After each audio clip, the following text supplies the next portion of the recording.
Hey, Matt Man's back. I've been asked to evaluate a coin collection. So, what they did is they gave me this collection here, and I've looked at it a little bit, but we're going to set this aside. They gave me this crystal jar here. It was full of all these foreign coins. So, I went and sorted all through them. Didn't really think there was much there. What I came up with is pretty much modern stuff that can be spent back in those countries. All right, what I got here, these are from China, that's France, that's Italy, Japan, Mexico, Spain, Thailand, and Turkey. Okay, a few there. They're all pretty modern, all pretty current. Not gonna do anything with those. So we'll just put those back in the jar. Okay, then in euros, she has 9 $2 pieces, 6 $1 pieces, 7 50-cent pieces, and 7 20-cent pieces. And that totals 26.9 euros. And we're just going to get rid of the small stuff here. So on the calculator here, we'll put in 26.9 euros is 29.33. It rounds up to 27 euros, and it's $29.33. Okay, next we have Australian dollars, and we have 9 $2 pieces. We have 6 $1 pieces. We have 5 Australian 50-cent pieces, and we have 10 Australian 20-cent pieces. That totals 28.5 Australian dollars. We'll go to our, okay, let's change that to Australian dollars. There it is. We'll put in 28.5. And we end up with 18.6 US dollars. This is what they have in Canadian, and there is $7.75 Canadian here. Change this over to the Canadian dollar. $7.75, and we have $5.78 in US currency. And here we have the British pounds. We have two 2-pound pieces. We have 25 1-pound pieces. We have 750p, and we have 1420p. So we have a total of 35.3 pounds. I'll put that into here. 35.3.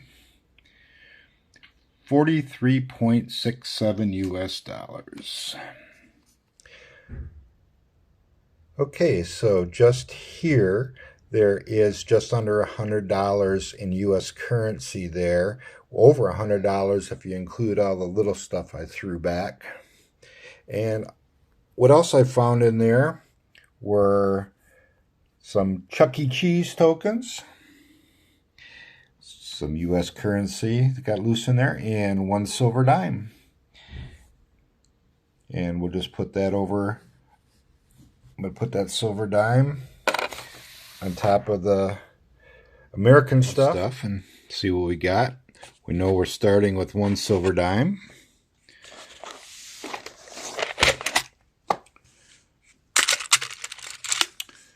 All right, we'll start out with a Benji.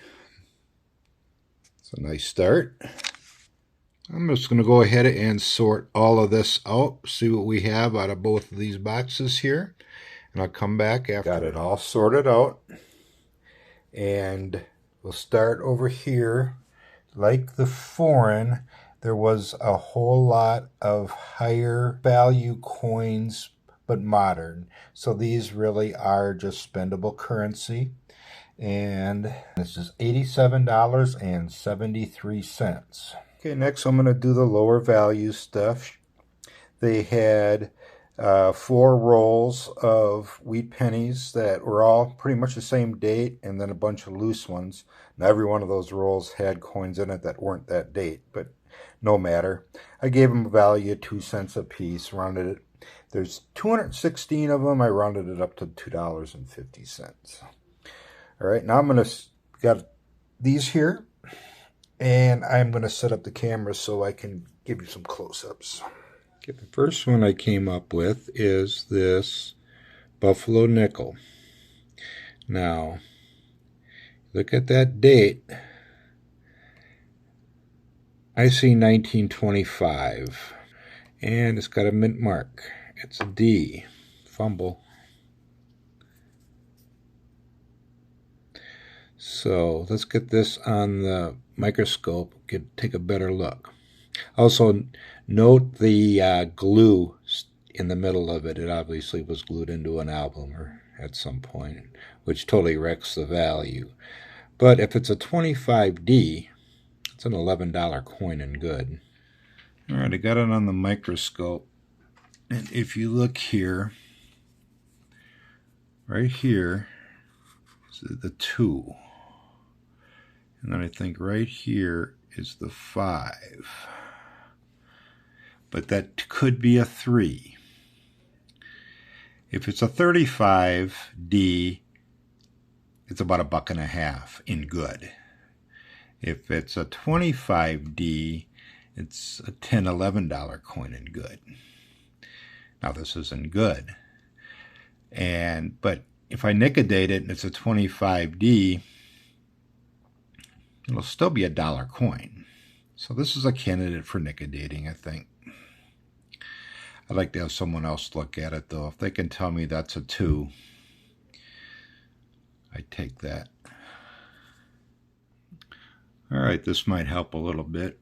What I did is I got a 1925 Philly, shows you how the 25 is stamped on there nice, and I try to overlay it on the 25 there. So it's close. Don't think it clears it up though, so I'm going to put it with a 35. So here it is compared to a 3. My 35 wasn't clear enough, so this was a nice, better example of the 3, and that's what we're really looking at here. You can certainly tell, looking at that this here is not a 6. But it could still be a 3.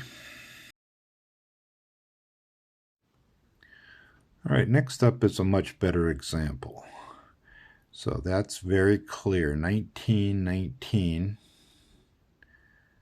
No doubt about it, that is a solid good. Now, not much of that horn shows, that's what holds it back. If there was more horn there, we could get away with a VG, but we'll just call this a good. So it's a 1919 in good. Okay, they got one war nickel, the most common one, 1943p. And if you don't know, how you tell your war nickels from your regular nickels is the mint mark is very big right on top of the Monticello there, that big P. Normally the mint mark is down on the lower, in the right, next to Monticello, and it's a lot smaller. So these are 35% silver. So, automatic premium. So in this shape, we're just going to call that $1, just because of the silver that's in it. They had a couple state quarters that I thought were worth segregating out. They're early, and they got good luster, good detail to them. Not really worth anything.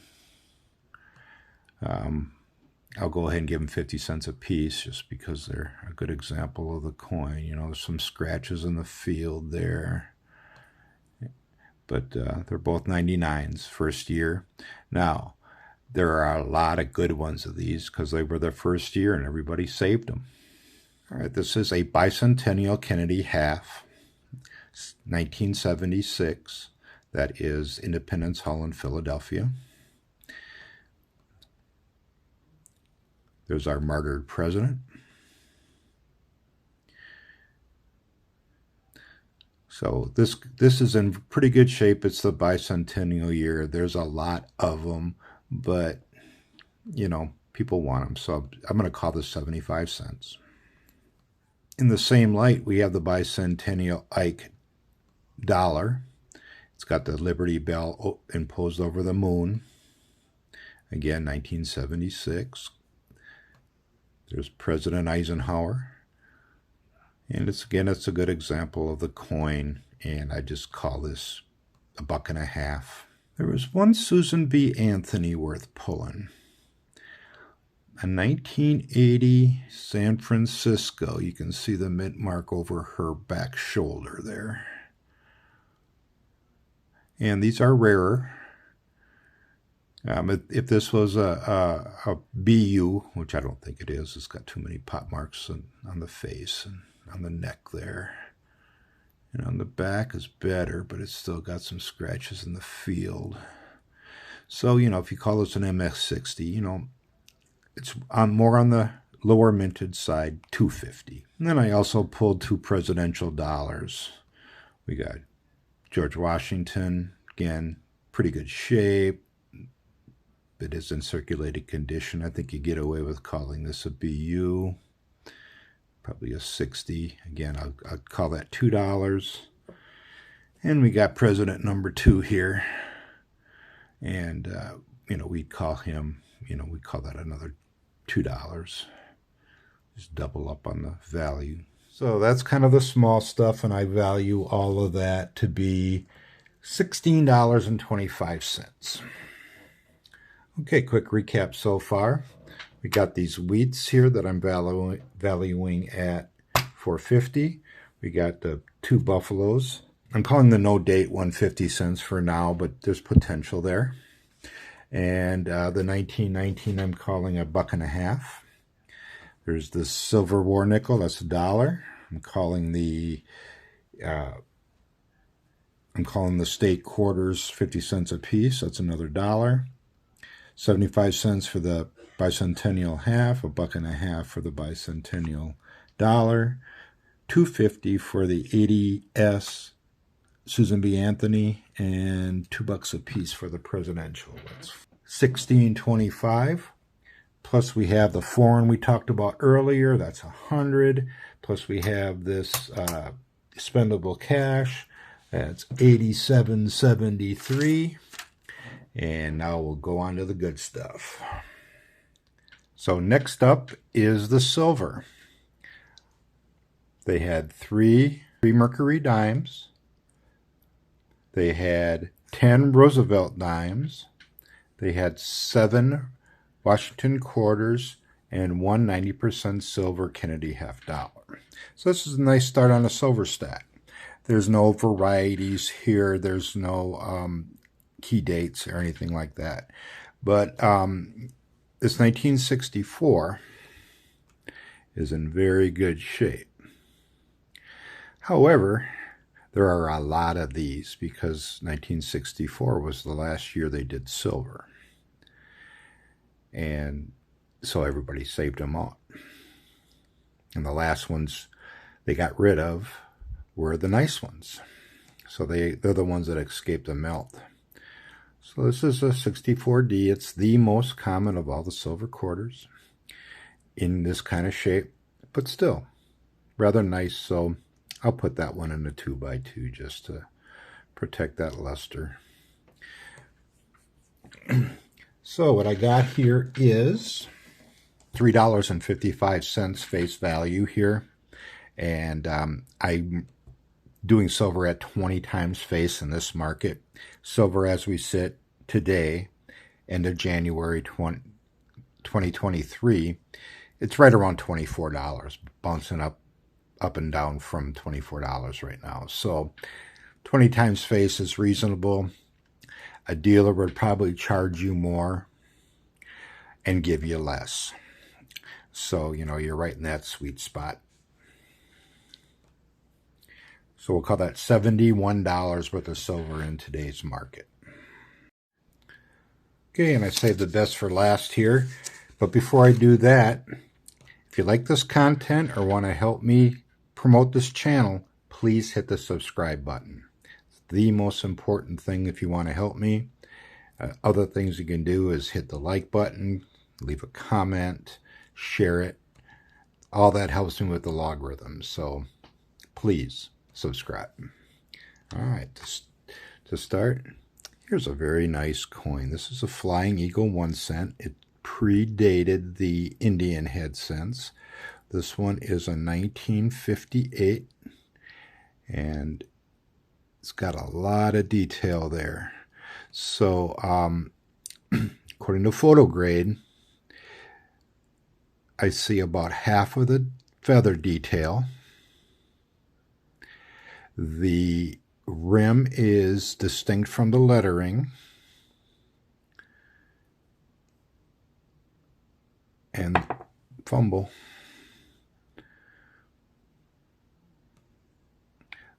The wreath is all there with just a little bit of detail, especially down about 7 o'clock.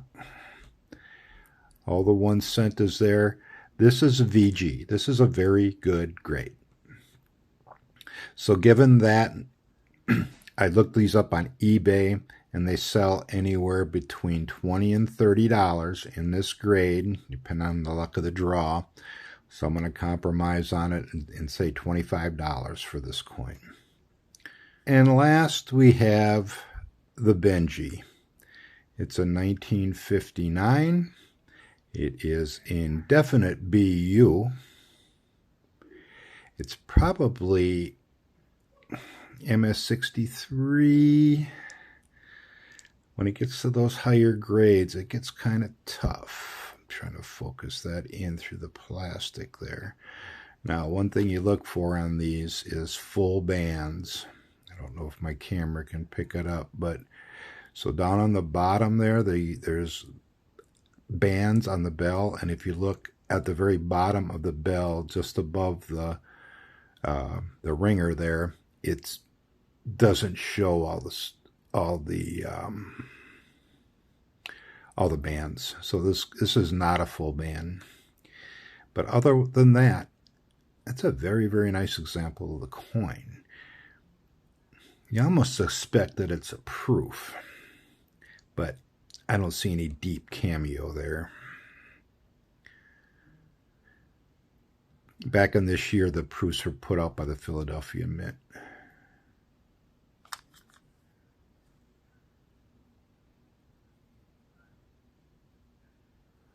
Let's see if we can't get it. There we go.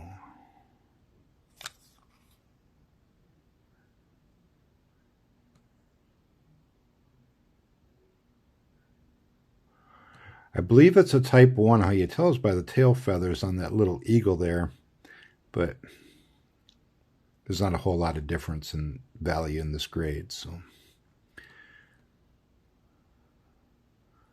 yep. So again, I did an eBay search on these, and again, between $20 and $30 on these. Compromise, it's another $25 coin. So not too bad. So I hope you enjoyed it. Give me a like. See ya.